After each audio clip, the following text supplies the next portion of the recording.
Sally. How are you doing? Good. How are you? Good. Thank you so much for letting me come in today. I'm glad we could get together and talk about Ruthie. Of course. Thanks for How's coming. she been doing? She has been doing well. We've had a little bit of trouble just with transitions. She has those kind of lashing out behaviors. Mm-hmm. She gets very mad very easily, just kind of has a temper. So that's probably been our biggest issue. Yeah, I can totally understand where you're coming from. I hear that you're looking to move forward with adoption with Ruthie, so that's really exciting. And we can definitely talk through some strategies today to help get through those tougher situations. But I'm just going to take some notes on things that you think are important for you've been struggling with, so that way I can give you a copy and we'll know for next time what to be working on and stuff like that. Is that okay? Yeah, perfect. Okay. So let's talk about our first one. How has participating in taking turns in sharing during play dates been going for Ruthie? I know we've been talking about practicing with her it's my turn, it's mommy's turn, and then saying it's your turn. How's she been doing with that? She has been doing okay. She'll kind of start out, she'll take to it the first parts of when she's playing with someone. She'll do it a couple times, but then as she starts to go on and if there's another kid or something, she gets a little more frustrated and will start to kind of get mad and grab things and not like to share anymore kind of towards the later parts of playing. So she's taken to it. I think she understands, but she just sometimes gets impatient and doesn't want to. Okay, yeah, that gives me a better understanding of how, from Ruthie's perspective, from what you're seeing, how she might be interpreting it. I think something that would be really good for Ruthie, so since she has trouble kind of comprehending that sharing and what's an appropriate reaction and what's not, we can talk through later about some social stories that we could build for Ruthie, so that way you could maybe read them with her and talk about a scenario of when you're playing with someone and they want to share, this is what happened in the story, so that way Ruthie can see and hear visually what might take place during a play situation, and she can practice that way. Yeah, that'd be great. I think that'd be perfect. Yeah. And so can you tell me more about how transitions have been going, going to preschool, or just this transition from being with you as the new foster family? How has that been going? I think she's gotten used to being here. I think she has adapted pretty well. Just like I said, kind of those temper tantrums she has. And I think that it must be something just about being separation anxiety or something, because when we go to daycare, and I also think this is normal, but she gets really, really mad, kind of throws a temper tantrum, and it's been a couple weeks with the same routine, and she hasn't really stopped throwing the tantrums. I don't know what the norm is or if it ever stops for kids to stop throwing those fits when they get to school or main transitions. I don't know if that ends, but it's been kind of the same thing and a blow up every morning. Yeah. So it's been a little difficult, but as far as coming to our house and kind of being making this her home, she's done well with that. I think she just has a lot of emotions and she doesn't know what to do with them. Yeah.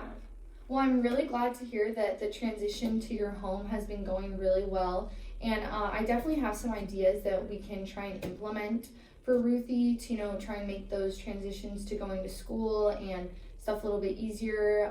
We could work through maybe some visual schedules. This will help give Ruthie, she can see what is to come next. First we're going to do this, and then after this we will go to school. That way she has some time to prep herself. Okay. Also, another thing I was thinking about maybe implementing that might be good, considering she has been a lot of places, is does she have maybe a favorite stuffed animal or a favorite blanket or something like that? Yeah, she has a stuffed elephant that she's we first met her, she had it with her, so she's had that for as long as I've known her, as long as she can probably remember, so that's kind of her comfort attachment. Yeah. So with that, especially if that's something that she had before she came here and that's something that's always been comforting to her, maybe offering that to her during her transition might help, keep her calm and regulate those emotions more and stuff like that, along with the visual schedule. That could be good. Okay, yeah. That sounds like really good ideas. And then our next our strategy we've been working on has been communicating during meal times. How has that been going? Have you been practicing? We talked about like modeling or recasting what she says. How's that been going? She has kind of taken to some of the models. Mostly it's kind of hard because I kind of tried to do what you talked about offering a little bit and then kind of having her ask for more, but she kind of just like will get mad and like snatch and like kind of reach things. So I was gonna ask you about like what do I do for that, like because I kind of feel bad, like I don't want to like rip it back from her when she gets a hold of it, but I don't know how. I guess I don't know how to like approach doing that when she's just gonna like reach out and grab it from me. Yes, and I don't think, don't feel bad about you're not, like you said, you're not withholding the food from her, you're not gonna starve her or anything, but you're just trying to motivate her by something. Obviously she really wants that, and so by saying, modeling for her, I want the juice, is just a great way to keep facilitating that language.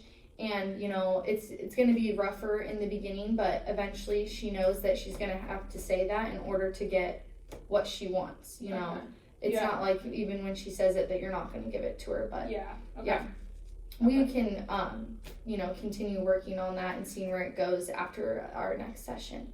But and then our next strategy we've been working on, I know Ruthie has been really struggling with sleeping throughout the night and kind of having a crazy sleeping schedule and waking up you guys, and it's been making everyone's day a little bit more rough if everyone's not getting sleep. How has been implementing that bedtime routine been going to help her stay in her own room or sleep throughout the night? It's been going well. I think that kind of prepping for bed and going through that routine has helped. I think she feels a little more prepared to go to bed. It's not I'm just like springing it on her like, okay, it's time for bed. I think she knows like what's happening, and it's helped her to sleep better. I think like sleep longer for like the first portion of the night. She has still been waking up, but she's mostly stayed in her own room. There's been times where she's like come into our room. I've been trying to kind of just let her like self-soothe and like go back to sleep, but it's like, again, I feel bad kind of. I don't want her to think I'm ignoring her, like neglecting her, that I won't come help her if she needs help. So that's just been kind of a hard thing for me. It's more of me struggling with it than and she is. I completely understand, and I think it's important to stress that this doesn't need to be a cut and dry situation. You're just going to like ignore her or anything. I still think it is important to slowly transition, and if she's really upset, comforting her, and especially during this, foster adoption process, knowing that she can rely on you and that you are going to be something stable in her life. So it doesn't need to be just from one spectrum to the other. It can be a slow transition. So that's totally a normal feeling, and it's totally understandable. So I was thinking about, something that might even be motivating to her, because she seems to like, fun little things like stickers and stuff. Maybe making for her like a reward chart could be good, each time she sleeps throughout the night without coming to wake you guys up or get you guys, she can add a sticker to her chart. That might be good for her, but yeah, we can definitely. Does that make sense? Yeah, that sounds like a good idea. I think she might take to that, so. Are there any particular areas of concerns or strengths that you would want to focus on for our next session? Maybe just kind of temper management. Like maybe when she is having a temper tantrum, I don't know if you have any ideas of how to kind of teach or like get her to calm herself down. like, I just don't, because it's like, I do a lot of things to prevent those temper tantrums, and that seems to be going well. I know it's a slow process, but I think once she gets into that kind of anger, I guess I could use tools to kind of help her calm down a little more. I'm glad you gave me some insight into that, because we can definitely work through some strategies, because that seems to be like a main struggle, is the control of the emotions and whatnot. So that's definitely something that we can work through together, that you can help implement at home without putting, too much stress on all of you, for sure. Okay. Is there anything else that you would want to talk about before we go check on little Ruthie and see how she's doing? I guess just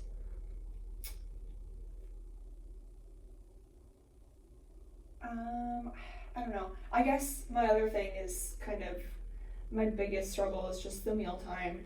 Just kind of looking for strategies to tempt without feeling like I'm withholding food. But you kind of touched on that. Yeah. I just think that that's kind of our biggest issue, is trying to get her to actually communicate rather than just grabbing. And you know what? Another good thing to do, which, sometimes she might not be up for wanting to communicate, but just using that simple language and talking through dinner and giving her open-ended questions rather than just yes or no, or talking about, I'm gonna pick up the spoon, and using simple things like that can help her hear simple language that she could easily repeat back to you or something like that, at least so that she's hearing it. It's good for her to hear language, so that way she can hopefully replicate sentences that you were saying. That would be really good for her as well. So just kind of narrating what I'm doing, just kind of saying everything, just kind of talking a lot. Yeah. Okay. Especially during this age, it's really important. You don't want to be sitting silent at dinner, and she's gonna think nobody's talking. Dinner time, you said, is really important for you guys to all sit down and have family time, and that's a good time that you can give Ruthie and your other son Tom attention and facilitate that language between them. And even if if that day she's just hearing a lot of talking, that's good than not hearing anything at all. Okay, that helps. That's a good starting point. Yeah. Okay. Yeah, I feel good about this. Good, I'm glad. Well, let's go see how Ruthie is doing. Okay. Thank you for meeting with me today. Of course, thank you for coming.